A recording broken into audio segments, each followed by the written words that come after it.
Okay, for that dent doing in here, we need now also this high quality tool where is this sharp head, and when I install that in here and small hammer, I can carefully start to hit that, and we can go to look closer that how it works goes forward. Okay, and then how I can do this dent in here. I have tool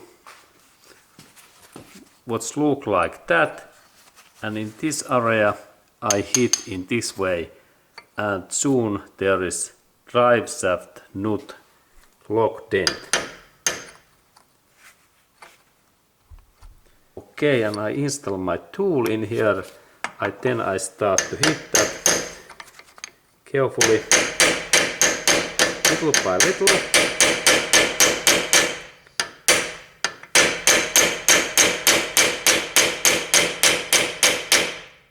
Then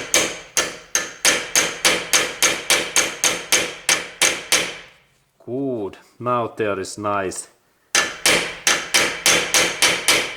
dent in here. Excellent.